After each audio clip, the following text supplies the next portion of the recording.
तो मैंने जो OSCP जर्नी वाली वीडियो डाली थी, तो मैंने उसमें आप लोगों से पूछा था आपको OSCP से रिलेटेड और क्या वीडियोस चाहिए। तो काफी लोगों का मैसेज आया कि उनको मेरी OSCP की मेथोडोलॉजी जाननी थी, कैसे मेरी अप्रोच होती थी, कैसे मैं एक मशीन को सॉल्व करता था। तो इस वीडियो में मैं आप लोगों को एक मशीन सॉल्व करके दिखाने वाला हूँ, बिल्कुल सेम तरीके से जैसे मैं OSCP एग्जाम में करता था। इस वीडियो में भी हम एक TNL की लिस्ट से एक मशीन का यूज लेंगे जो कि प्रूविंग ग्राउंड्स की एक मशीन है, ताकि काफी लोगों के लिए इंट्रोडक्शन भी हो जाएगा जिनको नहीं पता प्रूविंग ग्राउंड्स प्लेटफॉर्म के बारे में। और शायद से आपको कुछ नए टूल्स भी इस वीडियो में जानने को मिले, क्योंकि OSCP एग्जाम में मेरे को काम तेज करना होता, तो मैं काफी ऑटोमेशन वाले टूल्स का यूज लेता था। तो शायद आप लोगों के लिए वो टूल्स नए होंगे। काफी सारी छोटी छोटी ट्रिक्स भी आपको बताने वाला हूँ जिससे आपका काम और फास्ट हो जाता है। छोटी छोटी जगह पे रिवर्स शेल को स्टेबलाइज करना, उसमें ऑटो कंप्लीशन ऐड करना, ये सब हम बात करेंगे कैसे करते हैं। तो हम आ गए हैं portal.offensivesecurity.com, जिसको आप गूगल पे आसानी से ढूंढ सकते हो। गूगल पे सर्च कर लेना ऑफेंसिव सिक्योरिटी पोर्टल, आप सीधा यहीं पे लैंड करोगे। उसके बाद यहाँ पे हम आने के बाद हम सीधा जाएंगे लैब्स के अंदर। लैब्स पे क्लिक करने के बाद आप यहाँ पे किसी भी लैब पे क्लिक कर दो, किसी पे भी कर दो, आपको एक ऐसा पेज ओपन हो जाएगा जहाँ पे ओरिजिनली हमारे को आना था। यहाँ पे है सारी प्रूविंग ग्राउंड्स प्ले की मशीन्स जिनको आप यहाँ से रन कर सकते हो। आपको पॉइंट्स दिखाए जाएंगे, IP एड्रेस, डिफिकल्टी क्या है, लास्ट एक्शन और आपकी प्रोग्रेस कितनी, सब यहाँ पे आपको मिलेगा। तो मैंने गूगल पे सर्च कर लिया है TNL लिस्ट, जिसकी मशीन हम एक सॉल्व करने वाले हैं आज। आपको नीचे आ जाना है और आपको जो सबसे पहला लिंक मिलेगा docs.google.com का, यानी कि यहाँ पे जो एक्सेल शीट है वो हमारे को चाहिए, उसके अंदर सारी मशीन्स लिखी है, तो उस पर क्लिक कर देना है आप लोगों को। क्लिक करने के बाद आपके यहाँ पे एक्सेल शीट खुल जाएगी। उसके बाद यहाँ पे आप देखोगे हेडिंग्स में आपको यहाँ प्लेटफॉर्म्स के नाम मिल जाएंगे, उनकी मशीन्स हम सॉल्व कर सकते हैं। हैक द बॉक्स हो गया, proving grounds practice play, one hub. तो हम यहाँ पे जाएंगे प्रूविंग ग्राउंड्स प्ले पे। प्रूविंग ग्राउंड्स प्ले की हम करने वाले हैं सो सिंपल मशीन। तो वापस यहाँ आने के बाद मैं यहाँ पे सर्च कर लूंगा सो सिंपल। यहाँ पे हमारे को हमारी मशीन मिल जाएगी, इंटरमीडिएट लेवल की है। और प्रूविंग ग्राउंड्स प्ले में सारी इंटरमीडिएट लेवल की जो मशीन्स हैं यहाँ पे वही वाली आपको इसी टाइप के एग्जाम में आएगी। कोई इजी नहीं आएगी और इससे ज़्यादा हार्ड भी नहीं आएगी। अब आप अपनी VPN फाइल यहाँ से डाउनलोड कर सकते हो। ऊपर आपको VPN चमक रहा होगा, मैंने डाउनलोड करके और उससे कनेक्ट हो रखा हूँ VPN से, आप लोग कर लेना। अगर आप लोग VPN का यूज़ नहीं लेना चाहते तो आप यहाँ से फ्री अपनी काली स्टार्ट कर सकते हो, फ्री भी है सबके लिए, तो कोई भी यूज़ कर सकता है। यहाँ आते हैं वापस सो सिंपल पे और यहाँ पे स्टार्ट का बटन आता है, स्टार्ट कर देते हैं अपनी मशीन को। तो हमारी मशीन स्टार्ट हो गई है, हमारे को IP जो है मिल गई, तो इसको कॉपी कर लेते हैं IP को। तो अब टर्मिनल पे चलते हैं सीधा। तो मैंने यहाँ पे एक फोल्डर बना रखा है CTF के अंदर, PG प्ले में हमेशा ऐसे ही करता हूँ। मेरा एक CTF नाम का फोल्डर बना रहता है, उसके अंदर मैं अलग अलग जो भी प्लेटफॉर्म्स है उनके नाम लिख रखे हैं, THM, HTB, और उसकी जो भी मैं मशीन करता रहता हूँ उसके एक एक डायरेक्टरी बनाता रहता हूँ। हर चीज़ ऑर्गेनाइज रहनी चाहिए। ये वाली जो काली मशीन है यही मैंने एग्जाम में OSCP के लिए यूज़ करी थी। पेपर से 15 दिन पहले जो मेरी Ubuntu जिसमें मैं सारा काम करता था वो क्रैश कर जाता, और एक्चुअली में मेरा पूरा वर्चुअल बॉक्स जो था वो क्रैश कर जाता है। जितनी उसमें मेरी VMs थी वो सब उड़ जाती हैं और डेटा भी रिकवर नहीं होता। मेरे सारे टूल्स, मेरी जितनी रिसोर्सेज इकट्ठी करी थी, नोट्स थे, सब मेरे उड़ जाते हैं। तो पेपर से 15 दिन पहले अब मेरे को कोई पॉइंट नहीं बनता था Ubuntu को इंस्टॉल करने का। फिर सारे टूल्स इंस्टॉल करो, सारी रिसोर्सेज जो भी थी उसके अंदर डाउनलोड करो, तो उससे बढ़िया मैंने काली का यूज़ लिया। तो अगर आप लोगों के साथ ऐसा हो तो अपनी बुद्धिमानी लगा के थोड़ा काली का ही यूज़ लेना उस टाइम पे, वरना आप कोई ऐसी चीज़ का यूज़ लेना जो आपको लगे सबसे स्टेबल हो पेपर के टाइम पे, क्योंकि बहुत सारी रिसोर्सेज उस समय यूज़ हो रही होती है। तो सबसे पहला काम, जब भी मेरे को टारगेट की IP मिलती है, मेरा सबसे पहला काम होता है उसको पिंग करना, ताकि मेरे को पता रहे मशीन से मेरे को रिस्पॉन्स आ रहा है। और तो वैसे अगर मैं बोलूँ तो प्रूविंग ग्राउंड्स कि मशीन, किसी मशीन के साथ आपको कोई दिक्कत नहीं आने वाली, बहुत बढ़िया चलती है, मक्खन चलती है। Nmap के स्कैन करोगे एकदम रिजल्ट आते हैं, तो सबसे बढ़िया बात लगती है मुझे इसकी। अब जब मैं पिंग कर लेता हूँ उसके बाद मैं काम करता हूँ, अपने जो ये टारगेट है इसको मैं इको करता हूँ। एक मैंने फाइल बना रखी है ETC टारगेट के अंदर, ठीक है। यहाँ पे ETC के अंदर एक टारगेट नाम की मैंने फाइल बना रखी है, उसके अंदर मैं यहाँ पे इसको इको कर देता हूँ अपनी IP। इससे क्या होगा, जो मेरी IP है मेरे को यहाँ पैनल के अंदर मेरे दिखने लग जाती है, जिससे मेरे को ईजी होता है कहीं पे IP लिखनी होती है तो मैं यहाँ से देख के लिख सकता हूँ। और आपको लग रहा हो ये कैसे आया, तो आप पैनल की सेटिंग्स के अंदर जाके, आइटम्स के अंदर जाके, जेनेरिक मॉनिटर एक चीज़ होती है, उसके अंदर जाके आप वहाँ पे ये सब काम कर सकते हो, अपने कमांड्स के आउटपुट रिफ्लेक्ट कर सकते हो पैनल के अंदर। तो वो सब मैंने यहाँ पे काम करा हुआ है। अब जब बात आती है रिकॉनेसेंस की, तो मैं एक टूल यूज़ करने वाला हूँ, ऑटो रिकॉन टूल।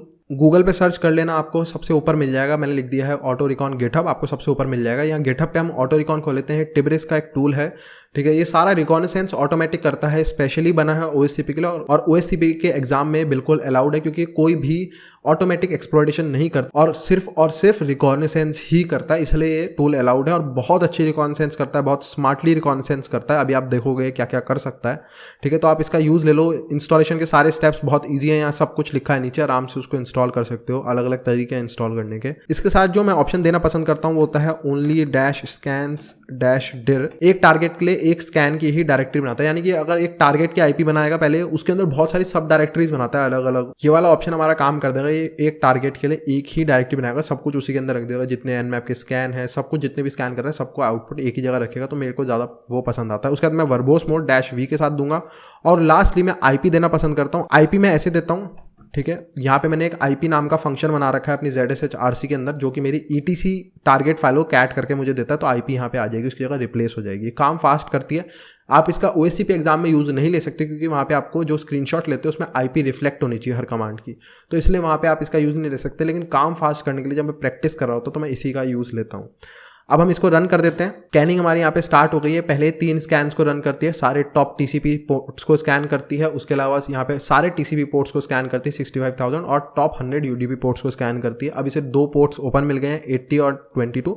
खुद कोई काम नहीं कर रहा है टूल, ये Nmap का यूज़ ले रहा है, लेकिन बस ऑटोमेट कर रहा है, थ्रेडिंग की मदद से काम और जल्दी होगा। तो अब आप देखोगे यहाँ पे स्कैन जो हो गया है हमारा बहुत जल्दी हो गया। उसके बाद आप देखोगे तो इसने आइडेंटिफाई कर लिया कि 22 पे SSH रन कर रहा है और 80 पे HTTP रन कर रहा है। उस हिसाब से ये बहुत सारे और स्कैन्स भी रन कर देता है। जैसे 22 पे इसने रन कर दिया है जो Nmap की SSH स्क्रिप्ट है वो रन कर दिया, ताकि वो उसके अंदर ऑटोमेटिक वनरेबिलिटीज ढूंढे। पोर्ट 80 पे इसने ऑटोमेटिक डरबस्टर रन कर दिया है, ठीक है। robots.txt को एक कर्ल करके देखा है कि क्या robots.txt फाइल है नहीं है। उसके बाद स्क्रीनशॉट्स भी ले लेता है, वेबसाइट के जो पेज है उसके स्क्रीनशॉट ले लेता है, ताकि वो रिपोर्ट जब आप बनाओगे OSCP की तो उसमें आपको काम आने वाला है। WhatWeb एक टूल है निक्टो की तरह, वनरेबिलिटी स्कैनर, उसको रन कर देता है। और बहुत सारे सब पे काम करता है। SMTP के लिए जो स्क्रिप्ट्स हैं इसके पास वो सब रन कर देता है अगर SMTP मिलता है। FTP सब के लिए ऑटोमेटिक सारा रिकॉन्सेंस कर देता है। तो आपको किसी टूल को रन करने की कोई ज़रूरत ही नहीं पड़ती, आप बस इसको रन कर दो और 10 मिनट आराम से बैठ जाओ। और पेपर में भी मैंने ऐसे ही करा था, कोई जल्दी नहीं है, इसको रन करो और 10 मिनट आराम से बैठ जाओ, क्योंकि 10 मिनट के अंदर ही इतनी सारी चीज़ें निकाल देगा कि आपको खुद पाथ दिखने लग जाता है। एक वेबसाइट मिली है, उसके अंदर ये अजीब सी डायरेक्टरी मिली है, यहाँ जाओ, आराम से हो जाता है। आप जल्दबाजी करते हो पेपर के अंदर कि भाई एकदम ढूंढूंगा, तो आप जो इंपॉर्टेंट चीज़ें उन्हें स्किप कर दोगे। तो मैं हमेशा ये कहता हूँ, रिकॉन को लगाओ काम पे और अपना आराम से 10 मिनट बैठ जाओ। 10 मिनट के अंदर वो इतनी सारी चीज़ें ढूंढ लेगी कि आप खुद देखोगे ना, आप जब इतनी सारी मशीन प्रैक्टिस कर चुके होगे तो आपको खुद समझ आ जाएगा कि अच्छा ये वाला पाथ बनता जा रहा है, इससे मैं एक शेल ले सकता हूँ। तो इसको आराम से होने दिया करो थोड़ी देर। मैं तब तक आपको इसका आउटपुट दिखाता हूँ, उसका आउटपुट कैसा आता है। तो कैट करते हैं हम। सबसे पहले एक रिजल्ट्स नाम की डायरेक्टरी बनाता है ये, ठीक है। उसके अंदर फिर ये टारगेट की जो IP है उसकी नाम की एक डायरेक्टरी बनाता है। अगर आपने मान लो मल्टीपल इसको टारगेट्स दिए हैं, एक्टिव डायरेक्टरी पूरा आप इसे एक्टिव डायरेक्टरी एक बारी में दे सकते हो, टारगेट की पूरी लिस्ट दे सकते हो कि ये सारी IPs को स्कैन करो, तो ये सबको स्कैन कर देगा। तो आप इसे बहुत सारे टारगेट दे सकते हो। हमने सिर्फ एक दिया था तो उस एक नाम की IP की यहाँ डायरेक्टरी बन जाएगी। इसके अंदर मैंने बताया था कि मैंने हर टारगेट की मेरे को एक ही डायरेक्टरी चाहिए, तो उसके अंदर एक स्कैन्स नाम की डायरेक्टरी बनाएगा। अगर आप ये नहीं देते हो डैश ओनली स्कैन्स वाला जो मैंने ऑप्शन दिया था, तो यहाँ पे इसके अंदर ये बहुत सारी अलग अलग डायरेक्टरी बनाता है जो हमारे को नहीं चाहिए एक स्कैन्स के अंदर। अब इसके अंदर आपको सारी चीजें मिल जाएंगी, कौन कौन से कमांड्स रन करता जा रहा है वो सारे कमांड्स आपको यहाँ मिल जाएंगे। फुल TCP Nmap स्कैन जो इसने करा 65,000 पोर्ट्स का, उसका सारा यहाँ पे आउटपुट आ जाएगा। मैनुअल कमांड से हमारे को सजेस्ट करता है कि मैं ये वाले कमांड्स नहीं रन कर रहा हूँ, आप ये रन करके देख सकते हो, ये काम आ सकते हैं आपके। पैटर्न लॉग पता नहीं क्या होता है। उसके अलावा यहाँ पे जो टॉप TCP पोर्ट्स को इसने स्कैन करा है, 1000 टॉप TCP पोर्ट्स जो होते हैं उनको स्कैन करने का रिजल्ट यहाँ पे मिल जाएगा। उसके अलावा 22 पोर्ट पे इसने जितने सारी स्क्रिप्ट्स रन करे 22 को स्कैन करने के लिए, SSH को स्कैन करने के लिए, वो सारी इसके अंदर मिलेगी। 80 पोर्ट को स्कैन करने के लिए जो भी स्क्रिप्ट्स इसने यूज करी है, डरबस्टर वगैरह, वो सब का आउटपुट आपको अंदर मिलेगा और जो UDP का है यहाँ पे मिलेगा। तो ऐसे जो आउटपुट है बहुत ऑर्गेनाइज होता है, आपको सब पता रहता है कौन सी चीज कहाँ है। तो मैं सीधा जाऊंगा TCP 80 के अंदर, यानी कि मेरे को पता है कि मेरे को शेल जो है इसी से मिलने वाला है। आप भी खुद से अगर आपको एक्सपीरियंस है तो आपको एक अंदाजा लग जाता है। SSH से नहीं मिलता तो हमारे पे सिर्फ वेबसाइट बचती है जिससे हम यहाँ पे शेल ले सकते हैं।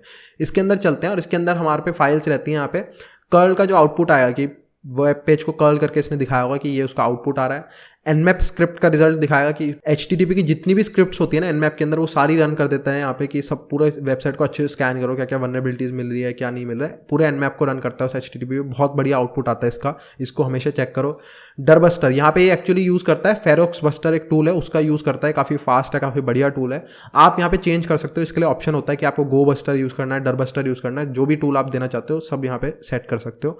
स्क्रीनशॉट दे देता है वेबसाइट का और WhatWeb टूल है उसका आउटपुट यहाँ दे देता है। मैं सबसे पहले चेक करूँगा फेरोक्स बस्टर का आउटपुट कि कौन कौन सी फाइल्स इसको मिली है। हम देखते हैं index.html मिली है और sosimple.png से यहाँ पे मिल गई है, ठीक है। बाकी सब आप देखोगे 403 हमारे काम की नहीं है, हमारे काम की बस ये 200 वाली है अभी। तो ये तो PNG ये भी किसी काम की नहीं। index.html ये तो डिफॉल्ट पेज जो लोड होता है वही वाला है, तो अभी कुछ खास नहीं मिला है। Nmap का आउटपुट देख लेता हूँ मैं, ये आ गया हमारा Nmap का आउटपुट। एंटर मारते हैं और शुरू से देखना शुरू करो कि कुछ यहाँ पे खास मिलता है।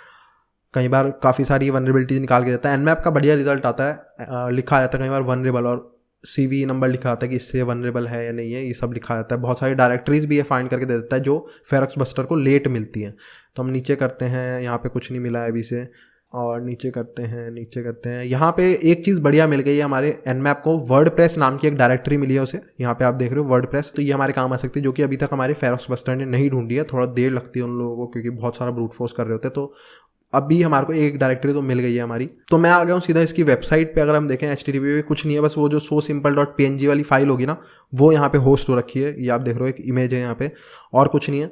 robots.txt हमारे को बता ही दिया था हमारे ऑटो रिकॉन में कि इसने है नहीं robots.txt, उसको चेक करके कोई फायदा नहीं है। हमारे को एक वर्डप्रेस नाम की डायरेक्टरी मिली थी, वो हम यहाँ पे जरूर देखेंगे वर्डप्रेस। तो यहाँ पे अगर हम देखें तो हमारे को यहाँ पे एक वर्डप्रेस की साइट मिली, और वर्डप्रेस के लिए आप सबको पता है कि सबसे बढ़िया टूल है WP Scan, तो हम सीधा उसका यूज लेंगे। तो मैं लिखूंगा WP Scan --URL, और अपनी URL को यहाँ पे हम दे देंगे।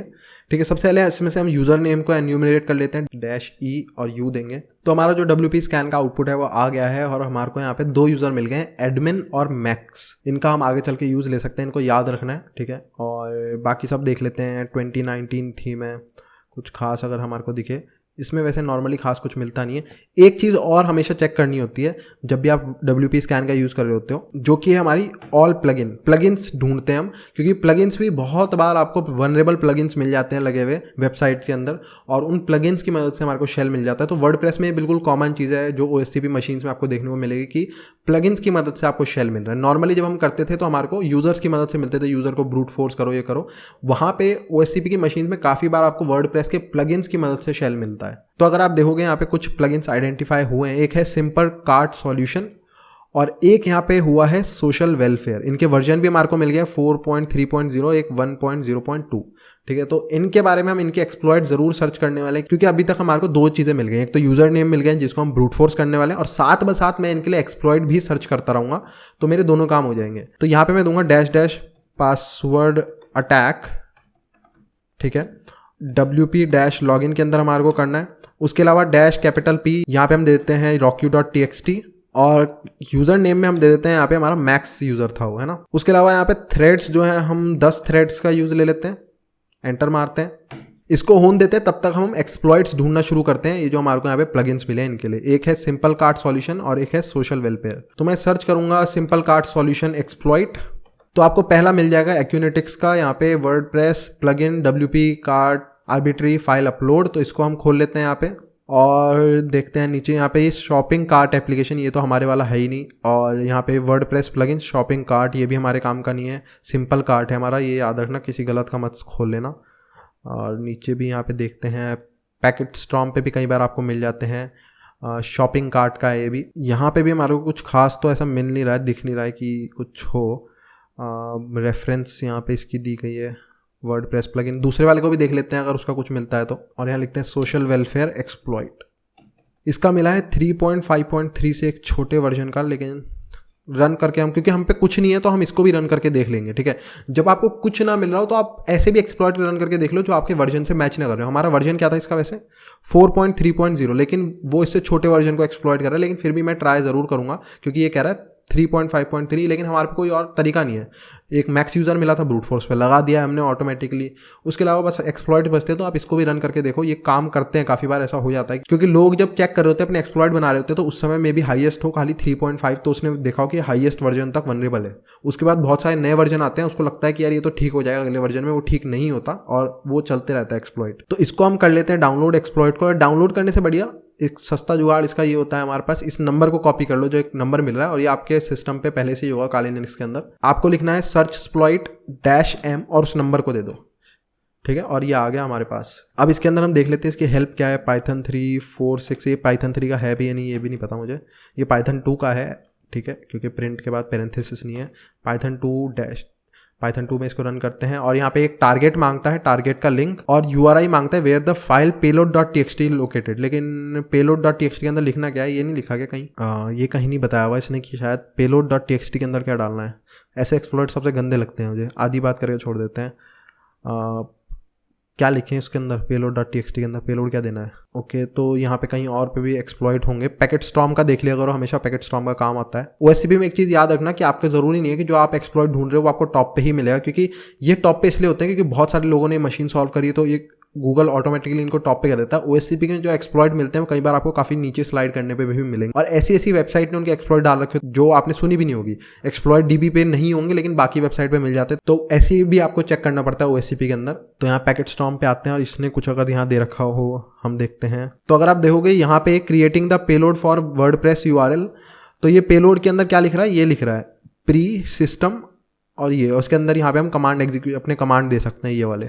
तो ये हमारे को payload.txt के अंदर लिखना है, ये मिल गया है। तो इसको हम यहाँ पे कॉपी करके payload.txt एक फाइल बनाते हैं, vim payload.txt, और यहाँ पे हम जो भी कमांड देंगे वो एग्जीक्यूट होगा। मैं सीधा यहाँ पे रिवर्स शेल दूंगा। उसके लिए हम यूज़ करेंगे refshells.com का, जो अपनी IP है वो यहाँ लिख दो 192.168.49.145। पोर्ट नंबर ओएससीपी में एक चीज़ हमेशा याद रखना, पोर्ट नंबर वो यूज़ करो जो ओपन है, आपको nmap स्कैन में ओपन मिले। बहुत सारी मशीन्स में फायरवॉल रन हो रही होगी, तो वो सिर्फ उन पोर्ट्स को अलाउ करती है जो एक्चुअली उस मशीन के अंदर ओपन है, जैसे 22 और 80 ओपन है इस मशीन में, तो खाली उन्हीं पोर्ट्स को अलाउ होता है ट्रैफिक को आना जाना उन पोर्ट से। तो इसी चक्कर में आप सिर्फ उन पोर्ट्स का यूज़ करो अपने रिवर्स शेल में भी जो nmap में ओपन है। जैसे यहाँ 22 का हम यूज़ कर लेते हैं, ज़्यादा ईजी रहेगा 22। और यहाँ पे मैं बैश के रिवर्स शेल का यूज़ कर लेता हूँ, शेल को चेंज करके यहाँ मैं बैश कर दूंगा, ठीक है। बाकी सब बिल्कुल सेम रखेंगे। इसको हम कॉपी कर लेते हैं, अपने रिवर्स शेल को यहाँ पेस्ट कर देते हैं। अब हेल्प के हिसाब से हमारे को यूआरआई देनी है, यानी कि हमारे को इसको होस्ट करना पड़ेगा, ठीक है। हमारे को इसको होस्ट करना पड़ेगा, तो यहाँ पे हम पाइथन की मदद से होस्ट कर देते हैं, python3-m http.server, और यहाँ पे हम इसको पोर्ट 80 पे यहाँ पे होस्ट कर देते हैं, ठीक है। ये होस्ट हो गई। अब यहाँ पे हम कर देते हैं अपना काम स्टार्ट, -t टारगेट यूआरआई दे देते हैं। टारगेट यूआरआई में यहाँ से कॉपी कर लाता हूँ, ये आ गई हमारी टारगेट यूआरआई। और उसके अलावा हमारे को देना है -payload-URI, इतना लंबा शॉर्टकट दे देते हैं इसका, कोई इक्वल्स टू, और यहाँ पे हम देते हैं HTTP, और जो IP है 192.168 अपनी IP देना, ठीक है। यहाँ पे payload.txt। अब हमारे को एक रिवर्स शेल भी स्टार्ट करना पड़ेगा साथ ब साथ। तो रिवर्स शेल के लिए मैं नेटकैट का ही यूज लूंगा, लेकिन एक ट्विस्ट के साथ। यहाँ पे हम यूज लेने वाले हैं RLREP का, पहले RLREP-f.-r, उसके बाद नेटकैट NVLP, और उसके बाद हम पोर्ट दे देंगे 22। तो मैंने यहाँ पे क्या करा है, मैंने नॉर्मल पहले तो नेटकैट का यहाँ पे जो यूज़ ले रहा हूँ वो ले रहा हूँ, उसके साथ मैंने एक रैपर लगा दिया। ये रैपर क्या है, RLREP एक टूल है जो कि हमारे को हेल्प करता है नेटकैट को सही करने में, जो इसमें बैश कंप्लीशन ऐड कर देता है और हमारी एरो कीज ढंग से काम नहीं करती, वो सब इसमें काम कर देता है। तो सबसे बढ़िया टूल है। -r हम यूज़ करते हैं रिमेंबर करने के लिए, जो कमांड हम लिखते जा रहे हैं उसको हिस्ट्री फाइल में ऐड करते जाओ, और -f शेल कंप्लीशन के लिए यूज़ होता है, जो कंप्लीट टैब मारने से कंप्लीट होगा, उसके लिए यहाँ पे हम इस ऑप्शन का यूज़ कर रहे हैं।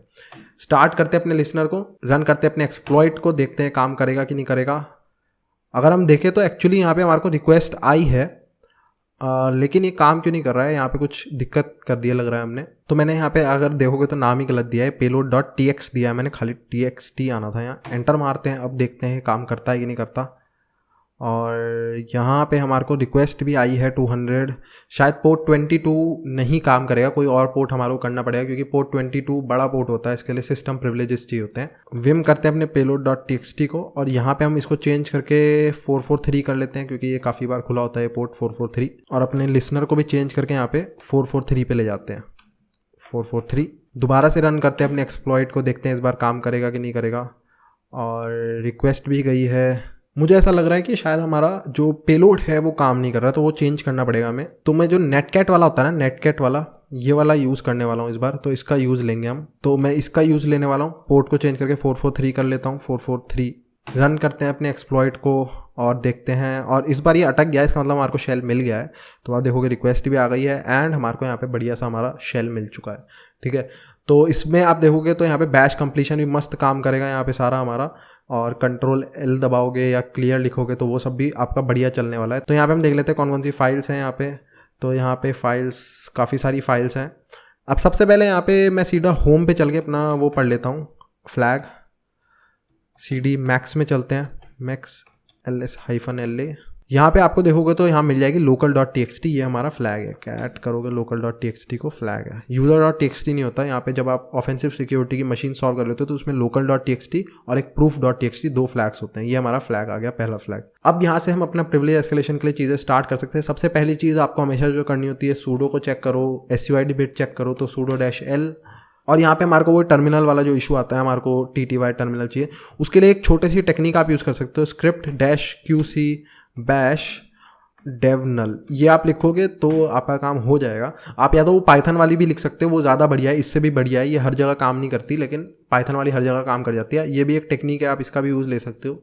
तो यहाँ पे अब मैं लिखूंगा sudo-l, तो अब शायद वो काम कर जाएगा। काम कर गया है, एंटर मारते हैं, तो ये तो काम कर नहीं रहा है। तो यहाँ पे मैंने एक और चीज़ देखी थी जब मैंने ls करा था, तो .ssh यहाँ पढ़िए, इसका मतलब हम यहाँ पे इसके अंदर जा सकते हैं अगर, तो ls करते हैं, कैट कर सकते हैं क्या हम इसको IDRS, क्योंकि अगर ये कर सकते होंगे SSH कर देंगे मैक्स यूज़र के अंदर, तो हम इसको कर सकते हैं। तो बस अब इसको पढ़ के इसके अंदर SSH कर लेते हैं मैक्स यूज़र के अंदर, इसका काम खत्म। इसको रोकते हैं, vim id_rs से पेस्ट करते हैं इसको, chmod 600 IDRS के अंदर, SSH max @IP और यहाँ पे -i IDRS से देखते हैं हम। यहाँ पे यस करते हैं इसको, और हम यहाँ पे मैक्स यूज़र बन चुके हैं। अब यहाँ से आप दूसरा प्लेयर एस्केलेशन करने का ट्राई कर सकते हो। तो यहाँ पे हम देखते हैं क्या है, यहाँ पे भी sudo-l करके देख लेते हैं, sudo-l, और sudo-l काम कर गया, लेकिन सिर्फ स्टीवन यूज़र के लिए। हम इससे स्टीवन यूज़र ही बन पाएंगे खाली। तो सर्विस को हम रन कर सकते हैं। तो सर्विस कमांड से आप आराम से शेल ले सकते हो। आप इसके लिए जाके GTFO बिन्स पे चेक कर सकते हो, शायद इसके लिए ऐसे होता है जहाँ तक मुझे याद है, ऐसे है -sh नहीं, और कुछ ऐसी करके हमारे को शेल मिलता है, शायद ऐसे है -sh, देखना पड़ेगा। अच्छा, मुझको सूडो के साथ रन करना पड़ेगा, भूल गया, sudo-u स्टीवन, और उसके बाद आपको यहाँ पे कमांड देना है। तो हम दे देते हैं यहाँ पे यूज़र बिन सर्विस, और उसके बाद यहाँ पे जो हमें देना है -sh, ऐसे कुछ आता है यार। तो मैं GTFO बिन से ही देख लेता हूँ। तो मैं सर्च करता हूँ सर्विस का मिल गया मेरे को, शेल चाहिए सर्विस से। तो यहाँ पे आप देखोगे था तो यार ऐसे ही, अच्छा bin sh देना था, मैं bash sh क्यों दे रहा हूँ, bin sh था यार, bin sh। और यहाँ पे ID करेंगे तो हम स्टीवन यूज़र बन गए हैं। बैश ले लेते हैं हम यहाँ पे।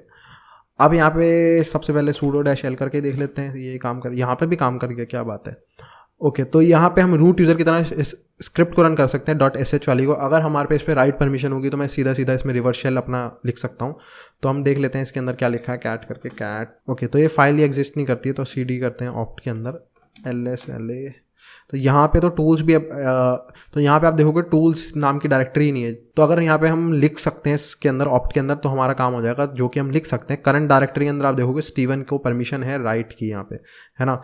तो हम यहाँ पे बना देते हैं mkdir tools, और उसके बाद यहाँ पे CD tools के अंदर करके हम अपना जो रिवर्शल है, सेम यही वाला रिवर्शल, इसको यूज़ करेंगे, इको, और यहाँ पे हम इसको इको कर देते हैं। जो भी उस फाइल का नाम था, क्या था, serverhealth.sh। अब सबसे पहले इसको chmod कर देते हैं, chmod +x, और हमारी फाइल को देते हैं। उसके बाद बस हमारे को क्या करना है, sudo, और ये वाली फाइल को हम दे देते हैं, ये रन हो जाएगी। अरे यार रिवर्स, रुको एक मिनट, मैं वो तो स्टार्ट करना भूल गया, रिवर्स शेल। उसके बाद यहाँ पे अपना रिवर्स शेल स्टार्ट करते हैं, वही rlrep के साथ netcat का यूज़ करके, और दोबारा से अपनी फाइल को रन करते हैं sudo के साथ।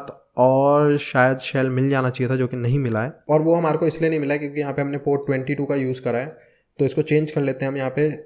तो अपने जो रिवर्स शेल है उसको भी 22 पे हमारे को स्टार्ट करना पड़ेगा, 22। अब दोबारा से रन करते हैं इसको, और इस बार हमारा ये रुक गया है, तो शेल मिल गया होगा हमारे को। यहाँ पे हम रूट यूज़र बन गए हैं, तो CD/root ls, और आपको यहाँ पे proof.txt मिल जाएगी। ये रही हमारी proof.txt।